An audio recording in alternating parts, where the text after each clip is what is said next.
So just as I said, let's have a walk around. I have a cat plonking. Why did I do this? I was about to take a step. I would never stand on her because she's too cute. So hang on, I need to rub a belly before I get into this. Let's have a little walk around because I was away last week and the garden erupted.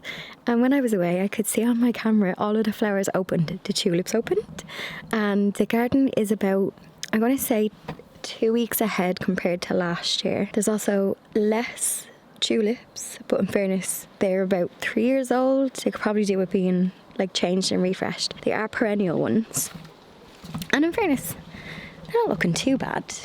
There's some daffodils mixed in. This is just giving me joy. And we have Bon over here as well. So for anyone who is new in springtime, I just have, well, actually all the time I have cut flowers here. I am hoping to do a little bit of veg down at the bees. And yeah, I've cut flowers just because I love them.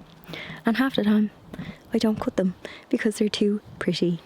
Now, a daffodil that I'm absolutely loving is this one here. And I think it is Kedron, Kedron. And this is giving me so much joy, and these are a beautiful cut flower. I do have some other yellowy ones over there. Now this is my messy corner, so don't be fooled. I know I was doing some clearing up in Thursday's video, but this is the messy corner. I have a veg bed there. There's actually some chives in it, and then the rest are all, yeah, messy corner, but this is looking lovely. And then I have some late flowering tulips. They're supposed to be late flowering. They're supposed to be like May time, but I reckon they'll open up soon. There's also some other late flowering tulips in this bucket here, but I'm just loving this. Also, we've had some amazing sunshine as well. Then over in the shady corner, my favourite plant this time of year, and that is Brunnera Jack Frost. Absolutely love it. Flowers blue. I'll show you the one at the front door as well. And actually, this corner is looking all right. And there is a heuchera or two that's struggling a little, so I need to have a look at that. The hydrangeas need to be deadheaded, so I'm just afraid we might get an now frosty week, but listen, they'll be fine. The magnolia, it went into flower as well. I came home and I was like, oh, it's in flower. Aquilegia, getting ready. Don't know if you can see. That was nothing about 2 weeks ago. So we had rain and sunshine and it is up. And here is the other messy corner, because in fairness, I've just been sitting here having my lunch. But Herb Box has some self-seeded fennel. So I need to sort that out, sort the pots out, some dead pots. And yeah, this whole section just needs to be tidied. It's just the junk from winter. This is the back garden and my washing machine in the background. But the weather has been so beautiful the past few days, so everything is just opened up and it is literally a little slice of heaven. And then the cats are enjoying it because obviously this time last year they were inside because they were only a couple of months old. But actually, were they? They were a year last year. There'll be 2 this year. So they've calmed down. When I say they've calmed down, slightly calmed down. They're not getting stuck up the tree anymore. But yeah, they're able to enjoy the garden with me, which is really nice. So I am absolutely in love with the shady bed. So this is where my front door is. And there's just this weird kind of laneway. But because it is shady, I have the likes of, so there's lots of hellebores in here. So I'm going to say this was kind of like my winter border. There's lots of evergreens in it, but as you can see, there's loads of heuchera and the foliage on them will start bulking up. I have cyclamen coum, so that foliage will be there throughout the year and then it will flower in winter. So I try to keep this a little bit evergreeny, but there is some, actually there's a shady plant. See this one? I've completely forgot what that is, but did say in another video about the trees that were trimmed. So there's a little bit more light getting in, and actually this was getting morning light. But also, look, my favourite. Oh, how beautiful. So I put 3 brunneras in here and I planted them in, was it September? So there's 3 of them. That clump there is doing really well. There's another clump here and then there's a little one just there. I've also got Aegeum. Oh, we also have a self-seeded tree. I'm just going to take that out. They're my nemesis in this thing. Now another thing, I was at a beekeeping workshop the weekend and one of the guys said, if you have ivy, more than likely you'll have the slugs in the ivy. Now the plants here don't look like they're getting attacked. I did see a few little slug trails, but let me know if you're having problems with slugs. Possibly it could be the ivy. He said that they like to hide under the ivy because it's nice and cozy. I needed to actually cut back some perennials, but the daffodils have started to kind of just take over. Now the daffodils are looking a bit, I was going to say they were looking messy, but I think they're looking all right. The ones at the back need to be dead-headed, and then always got to keep it real. My little pot, this is my dead pot corner. It's not actually dead, they're just resting. There's perennials in them and I need to just bring them out the back, but when I was tidying the front I just put them there. The deutzia, my tree, has finished blossoming and now has lots of green buds on it, and there's a deutzia. I'm going to move forward so you can see. So this doesn't look like much now, but there is loads of pink buds on it, and in early May this is my favourite plant in May because it just erupts with pink flower on it. Here I cut back the roses, and there's some achillea I need to cut back, but this looks a bit messy once the daffodil goes, but once I let the daffodils die off and cut them back, there's loads of perennials in here. So there's achillea, alcea, geraniums, roses, and yeah, this starts to come back alive. This herb planter is doing amazing. So that is, oh, it'll come to me. It's not lavender. It is, it was in France when I was in Provence. It'll come to me. But there's rosemary in there as well. And this has yellow flowers on it.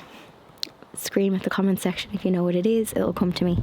The planters I tidied up the other day, they're just, they look tidy. So I was just happy that they looked a bit tidy because they were so messy in the other video. Now that is an oriental poppy foliage growing.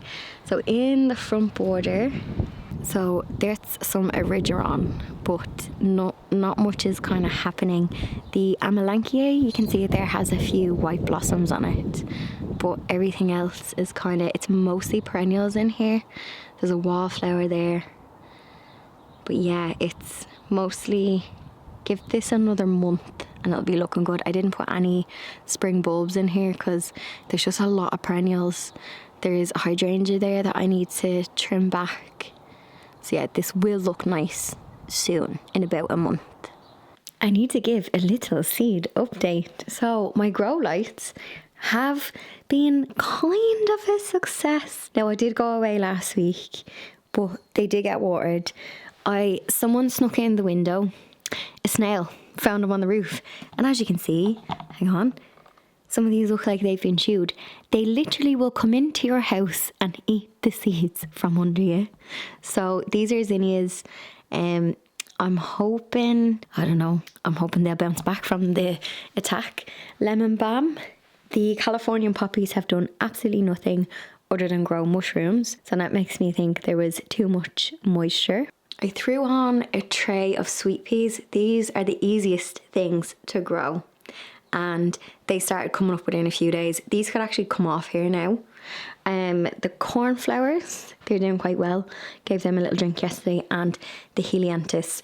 So there was a lot of people saying don't have them too close to the light because they get leggy, and I think some of them were starting to get a bit leggy, but these helianthus, they naturally will be growing tall. So I think what I might do is throw on another tray of them. Now what didn't work is the cosmos. Now I did use a packet from last year, but absolutely nothing has happened with the cosmos, and I think I'll give up on them.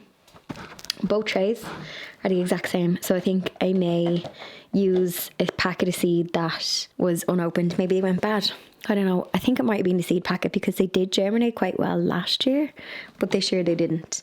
So I do have another unopened packet, and I think it's in date. Yeah, Cosmos Cupcake Mixed. Is there an expiration on that? I can't. Oh, I'll probably say it on the thing inside actually. So I'll try again.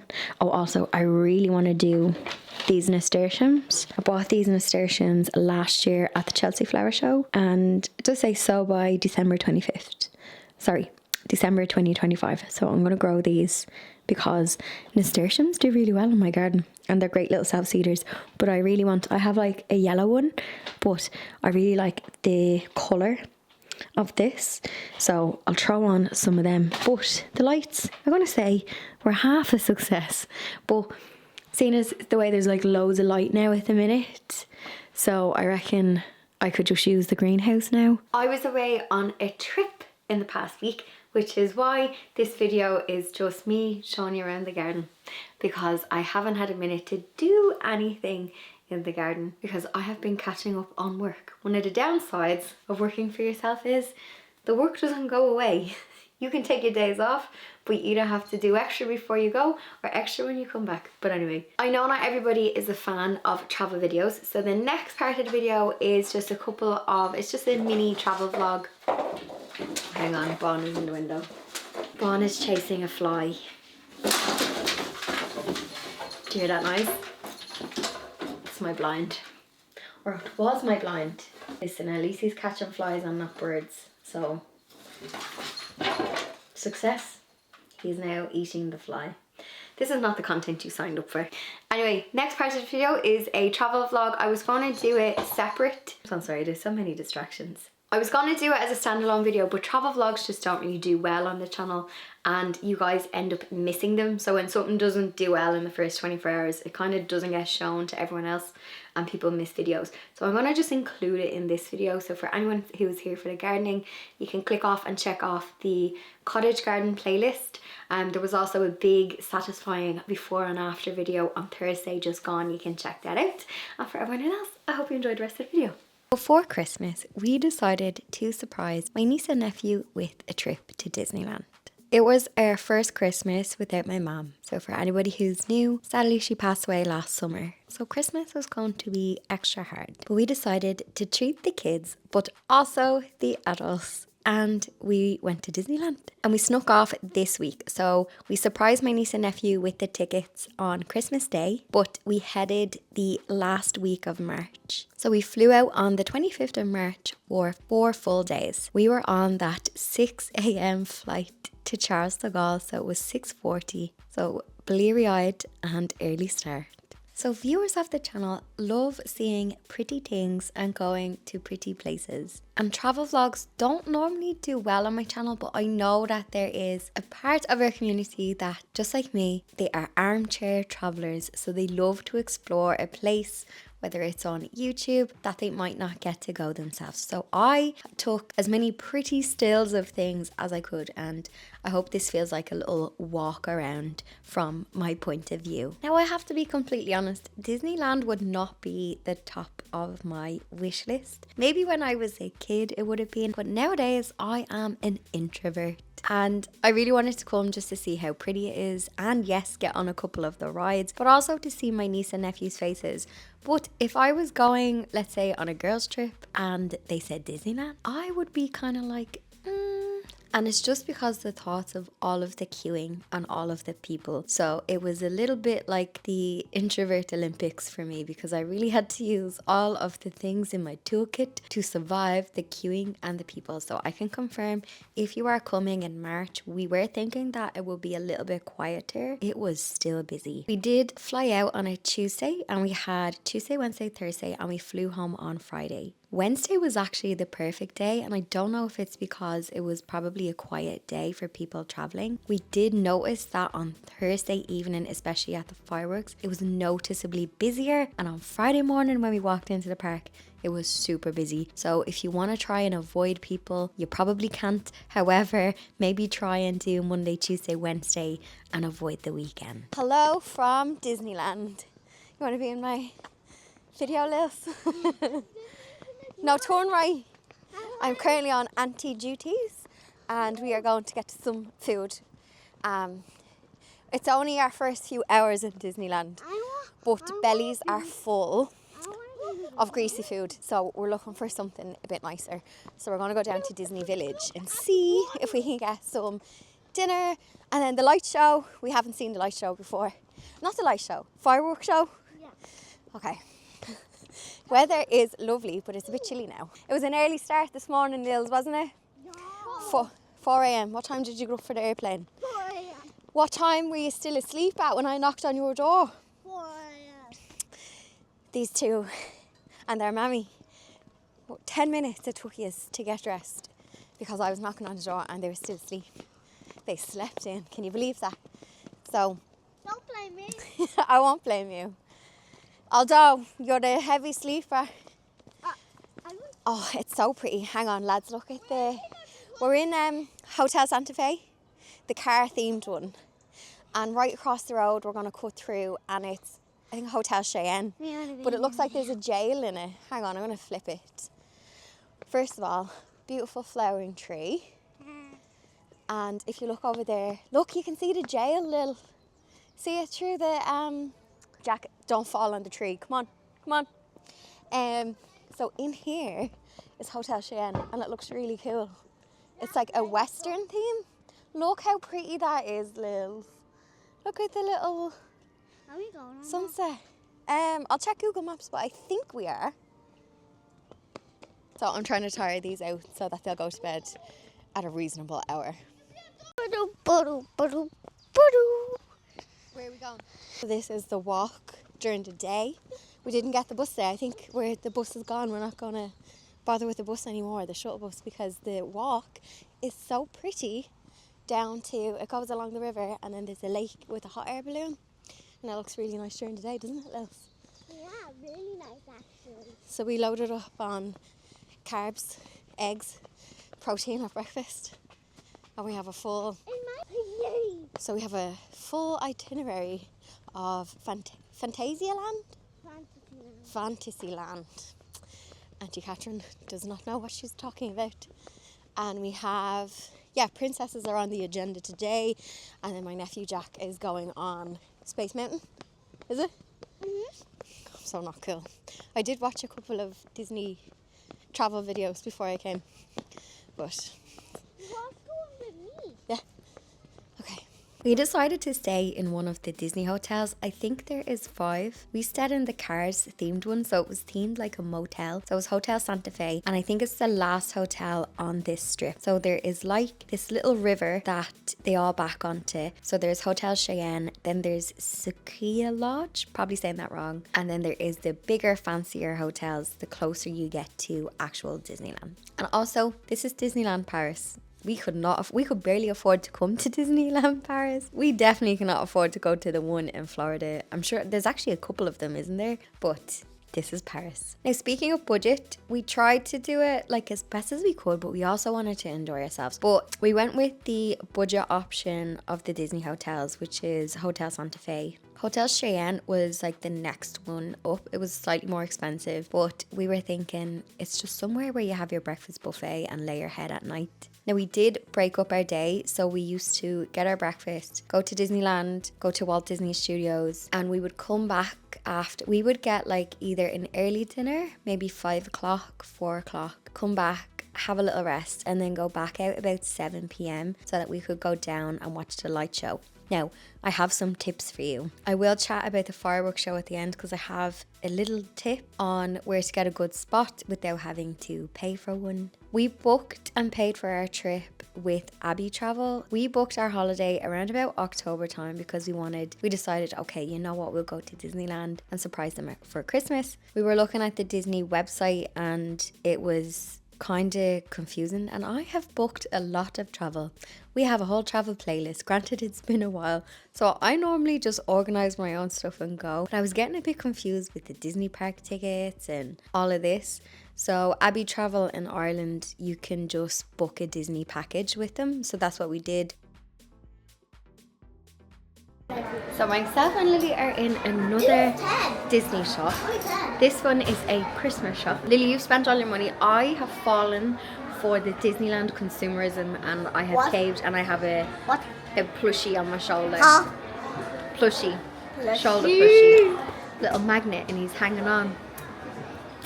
Things that make sense in Disneyland but would not make sense in the real world. Walking around with mouse ears and a shoulder plush. Anyway. Have you any money left, Lils? No. No, she spent all of her... In fairness, very proud of you. You lasted until the second last day with your budget. She blew the budget on the second last day, which that's alright, you didn't blow it on the first day. So, I didn't get anything on the first day. no. So we're going around for a final look around before, yeah, we have to fly back. Head back to the airport, Lils, yeah? But the carousel is actually I don't open. want to leave. You don't want to leave? I don't want to leave. Yeah. So this is the last video we're making in Disneyland. The last video we're making Before in we go Disneyland? back. Before we go back. But we can go on the carousel. And on the carousel we went. My footage is slightly out of sequence. I took some clips each day and I'm just putting them all together like it's one day, if that makes sense. Okay, here's my tips to try and save some pennies. So if you are looking for lunch and food inside of Disneyland, it is expensive. You probably know that already. And if you're staying in a Disney hotel, I think if I was to go back again, I would not stay in a Disney hotel because Jack and Lily's mum, she did visit Disneyland before, but only for one night. And she stayed in a hotel that's nearby. It's not a Disney one. It has a bus shuttle. You can't walk to it, but it's like a 10-15 minute bus ride. And she was saying that the hotel was nicer and it was cheaper if you did want to have like a dinner there. 100% if you want to save some money, bring a packed lunch. One of the downside of the hotel that we were in was it didn't have a kitchenette, so it was just bedrooms and that was it. So it wasn't like an apartment where you could kind of make up your own sandwiches and stuff. In the hotel that we stayed in, there was a garage beside us and it's like the first garage in that area. So the prices are quite pricey but much cheaper than nearer Disneyland. So when you get to Disneyland, there's a train station. And inside the train station, there is a Starbucks. I think there's a Pret. There's a newsagents. And I think there might be one or two other shops there. I think I did see an ice cream and another coffee stand. Just as an example for how expensive things are. A coffee from the Starbucks. So a large iced latte was €8 each. So in Ireland, prices are really bad at the minute. Everything is so expensive. I mean, I think my local coffee shop, a large latte, maybe $5.50, $5.60. You can get it cheaper. There's places where you can get it for $3.50, but €8. I was like, wow. In the newsagents at the train station, there is a meal deal in there. So you can get a sandwich and a drink for $5.50, I think it was, or it could have been $5.90. So if you couldn't find anywhere for a supermarket, that's not too bad. So $5.90, so it was a sandwich and a drink. It did not include crisps. Inside at Disneyland, we did get hot dogs, and I think like that it was like €15 a hot dog, €18. Those were kind of the averagey prices. There was some things, it was like, there was a burrito place in Frontierland, and I think that was €11. That wasn't as bad compared to the other ones. Another thing that's really expensive inside is a bottle of water. There is fountains, so we did use all of the refillable water stations. A bottle, a 500ml of Coke Sprite was €4.50 and the bottle of water was €4.50, and there was like you could get a drink and a popcorn and it was €8. Just letting you know what the prices are like if you are thinking of going. We knew what we were getting ourselves in for, but it was still a shock to the system seeing them prices. So now let's talk about the queuing times. So there is a Disneyland app, and the app is really handy because there's a map and you can select any of the attractions, if there's any shows. You can also find out where there's restaurants and toilets. So if you're like me and you always need to have a wee, and you can quickly just zoom in on the map and find where you are. What's handy is you can also see the queue times. However, I'm kind of skeptical about the queue times. We did not buy, only on 2 occasions did we use that pay to skip the line thing. You can buy a pass for the day, which I think is €90 per person per day. Maybe if you were only going for one day and maybe you came for the day and you're traveling back to Paris, then something like that would be really handy for you. But for us, no, we were queuing. For example, when we were in Walt Disney Studios, one of the queue times said 30 minutes, but the reality was 60 minutes, and that was for the parachutes. We went on the little roller coaster and we paid to skip the line because on the app it said a queue time of 120 minutes. Absolutely not. Auntie Catherine and her introversion does not have time for that. That is anxiety inducing. Now, something that did work for us though was we went back to the Disneyland park. Now the other park closes I think at 8 p.m.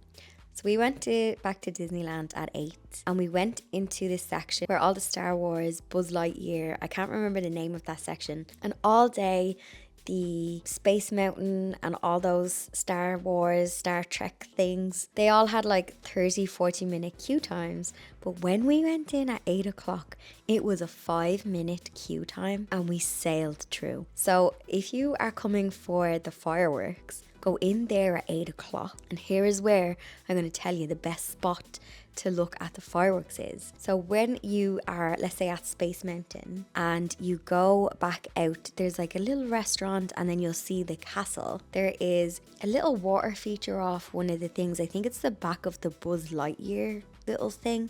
I hope I'm explaining this right. If you're in Disney, you'll know what I'm on about. If you just come out there about 9:15, the fireworks show starts bang on at 9 o'clock. And there you will get a lovely viewing of the firework display. On the first night, we were so disappointed because we arrived like about 20 minutes beforehand. We couldn't get anywhere near a decent spot and everyone just put kids on shoulders and we could not see a thing. So for the second and third night, the fourth night we flew home. But for those 2 nights, we ended up having we could see it. And while there was still people with people on their shoulders and whatever, we were able to, it was like a calmer spot and it was closer to the front. So you're avoiding the madness of the Main Street area. So if you just think Buzz Lightyear on the Paris map and around about that area, walk out, get your view of the castle. That is a nice spot to view the firework show without having to pay any extra to get a special spot to view it. And I really enjoyed, I think it's a Star Wars one. It's like a simulator. Loved it.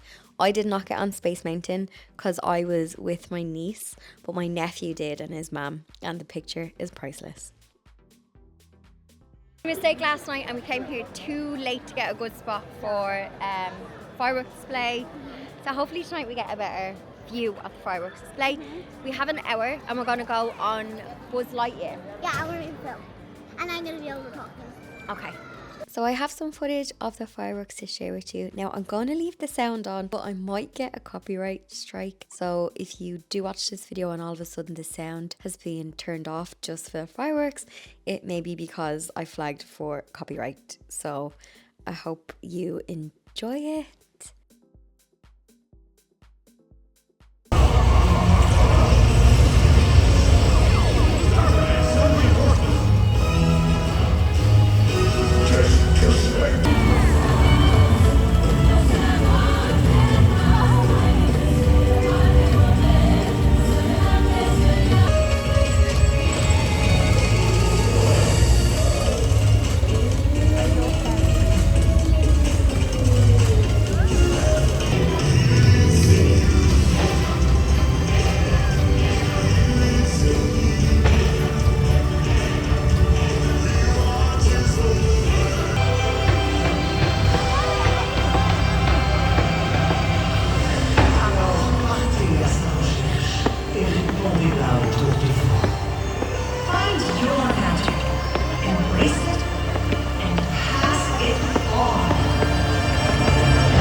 So that was my trip away this week, and I wasn't actually going to get any clips, but when I got there I had my tiny vlog camera and I was like, this is really pretty, and I know that there's a couple of viewers who love just having a little look and a wander around.